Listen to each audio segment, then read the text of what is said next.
April মঙ্গল কিন্তু কর্কট রাশিতে অবস্থান করছে, অর্থাৎ মঙ্গল চন্দ্রের ঘরে অবস্থান করছে। এর ফলে ধনুরাশির ভাগ্যের কতটা পরিবর্তন হবে? ধনুরাশির মানুষের এই সময় কি কোনো জিনিস পাওয়ার আছে? এই সময় কি কোনো সুবিধাজনক কিছু হবে, বা আপনার কি কর্মক্ষেত্রে কিছু বাড়তি বোনাস পাবেন? কোনো আপদ বিপদ আপনার আসবে না তো? পুরোটাই কিন্তু আলোচনা করব। দেখুন, জ্যোতিষ কি বলুন তো, জ্যোতিষ হচ্ছে আমাদের জীবনের একটা অবয়ব।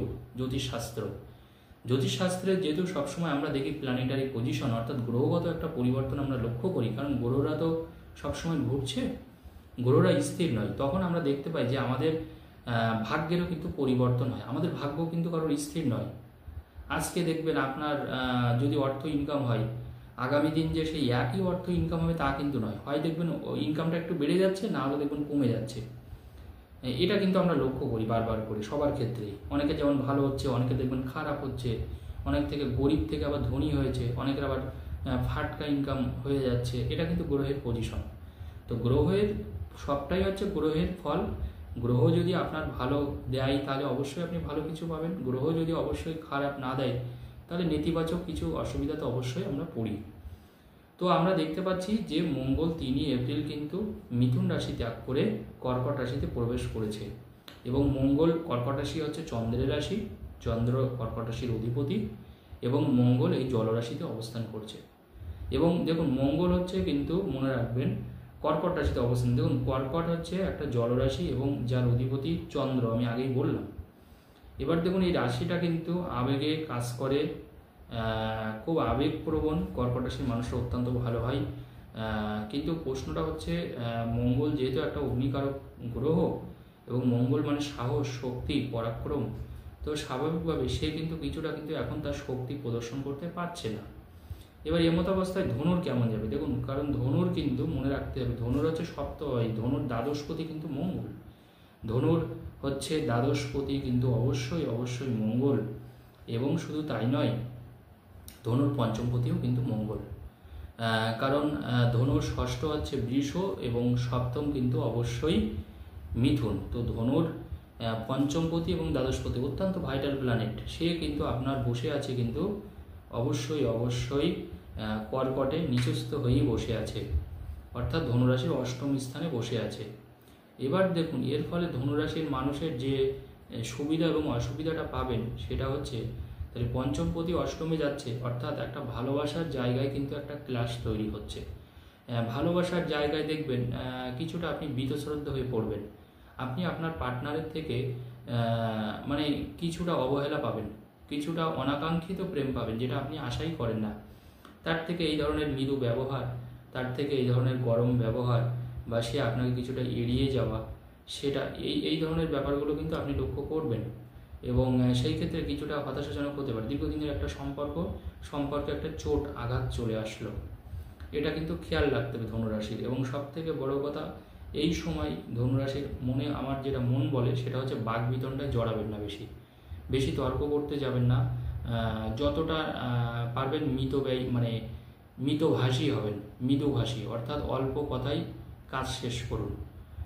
ভালোবাসার মানুষের সাথে যখনই দেখবেন একটু অশান্তি পাচ্ছে, ঝামেলা পাচ্ছে, কথা বলা কম করে দিন, তাহলে দেখবেন কিছুটা হলেও রেহাই পাবেন। এবং আরেকটা কথা বলে দিই, সন্তানের জায়গাটাও কিন্তু একটু অনভিপ্রেত ঘটনা ঘটতে পারে। সন্তানের জন্য হয়তো আপনি কিছুটা দুশ্চিন্তায় পড়লেন, সন্তানকে নিয়ে হয়তো আপনি বেশ কিছুটা দুশ্চিন্তার মধ্যে থাকছেন, রেজাল্টটা মনের মতো করতে পারছে না সন্তান, কিছুটা বাজে সঙ্গর দিকে চলে যাচ্ছে, কিছুটা খারাপ দিকে চলে যাচ্ছে, আপনাকে অবহেলা করছে, আপনাকে গুরুত্ব দিচ্ছে না, কিছু বোঝাতে গেলে সন্তান কিন্তু সেটাও বুঝছে না। অর্থাৎ সন্তানের জন্য কিন্তু আপনার একটু হলেও দুশ্চিন্তা বাড়বে এই সময়টায়। তাই অবশ্যই সেই দিকটা বাড়তি নজর রাখতে হবে। ভালোর দিক কী কী আছে? দেখুন, ভালোর দিক তো অবশ্যই আছে। ভালোর দিকে যেটা আছে সেটা হচ্ছে এই সময় আপনার সঞ্চয়টা বাড়বে। যেমন অর্থ ইনকাম বাড়বে ধনুরাশির, তেমনি কিন্তু সঞ্চয় বাড়বে। সঞ্চয়ে কিন্তু খুব বেশি সমস্যা দেখা যাচ্ছে না, সঞ্চয় যথেষ্ট পরিমাণ হবে ধনুরাশির মানুষের। বিয়ের পূর্ণমাত্রায় যোগ চলছে ধনুরাশির মানুষের। তবে সেখানে আগেই বলে দিলাম আমি যে সম্পর্কের জায়গাটা কিন্তু খেয়াল রাখবেন, সেখানেও কিন্তু সম্পর্ক নষ্ট হয়ে যেতে পারে, এটা কিন্তু খেয়াল রাখতে হবে। বাড়ির কিছু রিনোভেট হতে পারে, কিছু সংস্কার হতে পারে, কিছু অপূর্ণ যদি থাকে বা ইনকমপ্লিট যদি থাকে সেইটাকে কিন্তু আপনারা অবশ্যই কমপ্লিট করতে পারবেন। এবং এই সময় কিন্তু আপনি অনেক অনেক জায়গায় এখন বিনিয়োগের মাধ্যমে আপনি কিন্তু ভবিষ্যতের জন্যে লাভ তুলে রাখতে পারবেন। অর্থাৎ অনেক সময় হয় না যে আমরা দেখবেন যখন একটা জিনিস খারাপ থাকে, মানে অন্যান্য জিনিস হয়তো খুব খারাপ, এবার হয়তো সেটা আমি অনেক কম দামে পেলাম। অনেক জিনিস আছে, মনে করুন আপনি একটা জিনিস অনেক কম দামে পেয়েছেন, আপনি বিনিয়োগ করছেন, ভবিষ্যতে এমনি এখন যা মার্কেট প্রাইস আছে তার থেকে অনেকটা কম দামে সেই জিনিসটা বিক্রি হচ্ছে, আপনি চট করে সেই জিনিসটা কিনে ভবিষ্যতের জন্য রেখে দিলেন, সেটাকে বিক্রি করে দিলেন, তাহলে সেল করে দিলে আপনি একটা প্রচুর টাকার মালিক হয়ে গেলেন। এটা কিন্তু ধনুরাশির মানুষের মধ্যে দেখা যাচ্ছে। চাকরি ক্ষেত্রে কিছু পরিবর্তন আসতে পারে, ধনুরাশির মানুষের কাজের পরিমাণটা বাড়বে, দায়িত্ব বাড়তে পারে ধনুরাশির। দুজনের কাজ হয়তো আপনাকে, মানে যেটা হচ্ছে মানে 5 জন করার কথা সেটা হচ্ছে মানে 2 জনকে করতে হচ্ছে, তার মানে অনেকটাই চাপ বাড়ছে। সেটা সরকারি হোক বা বেসরকারি হোক বা যে কোনো কাজে হোক, বা আপনি যদি কোনো পার্সোনাল জব করেন, দেখবেন এই সময় আপনার কাছে লোকে সার্ভিস নিতে আসছে। সেটা আপনি ডাক্তারি পেশা বলুন, কোনো মেডিকেল শপ আপনার হয়তো রয়েছে, আপনি ওষুধ বিক্রি করছেন দোকানে বসে, সেখানেও দেখুন এখন ভিড় উপচে পড়ছে। অর্থাৎ আপনি যে পেশার সাথে যুক্ত, ভিড়টা কিন্তু উপচে পড়ছে।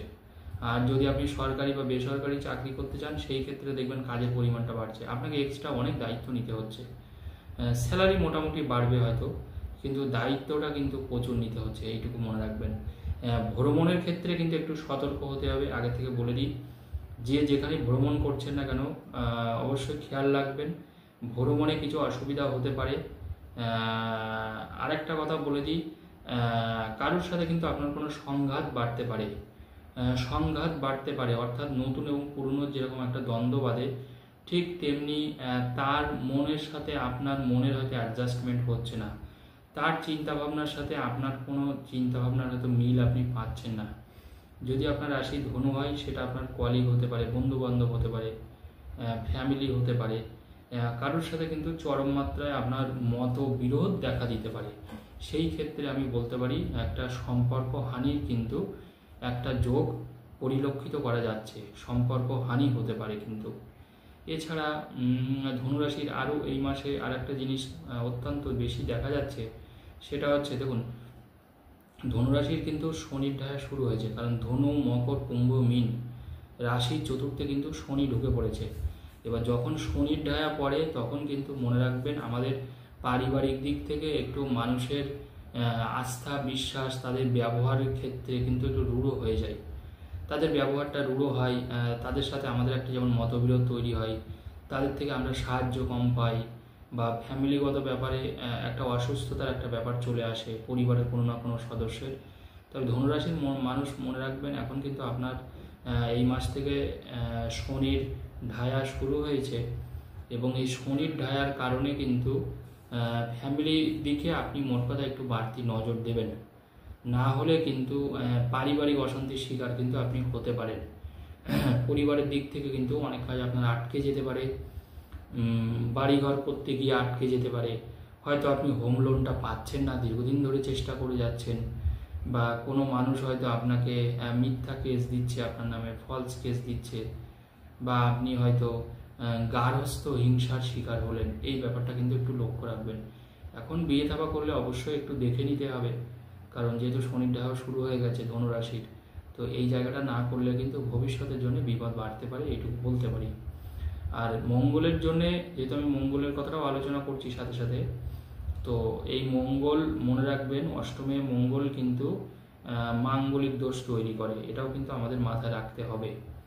তো এই মাঙ্গলিক দোষের ফলে মাইন্ড কিন্তু আমাদের কিন্তু একটু গরম হয়, মাথাটা কিন্তু গরম হয়। আমি আগেও অবশ্য বলেছি আপনাদের যে মাথা গরম কিন্তু চলবে না, মনে রাখবেন, কিন্তু মাথা গরম করলে আপনি কিন্তু বিপদে বেশি পড়বেন। কারণ এমনি দেখুন সব মানুষেরই সত্যি কথা বলতে এখন একটু মাথা ঠান্ডা রেখেই চলা উচিত, কারণ মঙ্গল যেহেতু ওখানে রয়ে গেছে, এই মঙ্গল মোটামুটি ধরুন মে মাসে ত্যাগ করবে, কর্কট রাশি ত্যাগ করে সিংহ রাশিতে ঢুকবে, তখন কিন্তু আর এই সমস্যাটা হবে না। এই যেমন চারিদিকে আগুন লেগে যাওয়া, প্রাকৃতিক বিপর্যয় ঘটছে, একটা বাণিজ্য শুল্ক যুদ্ধ চলছে চারিদিকে, একটা মানে একটা অসম্ভব পরিস্থিতি চলছে, এই ব্যাপারটা কিন্তু অনেকটা কিন্তু কাটবে, যেটাকে বলা হয় বলতে পারেন চারিদিকের মানুষের মধ্যে কিন্তু একটা আতঙ্ক কাজ করছে, একটা ভয় কাজ করছে। এই আতঙ্ক এবং ভয়ের কারক কিন্তু মঙ্গল। তো মঙ্গল যতদিন না সরবে কর্কট রাশি থেকে, মানে চারিদিক থেকে কিন্তু আমরা একটা ভয়ের মধ্যে থাকতে পারি, বা আমাদের মধ্যে কিন্তু মানসিক শান্তি কিছুটা কম। এবং ধনুরাশির জন্য তো অবশ্যই বাড়তি নজর রাখতে হবে, কারণ আপনাদের বলে দিলাম মঙ্গলের একটা তো ব্যাপার আছে, প্লাস শনির ঢায়া চলছে, অবশ্যই সেই দিকটাও খেয়াল রাখবেন। ধন্যবাদ।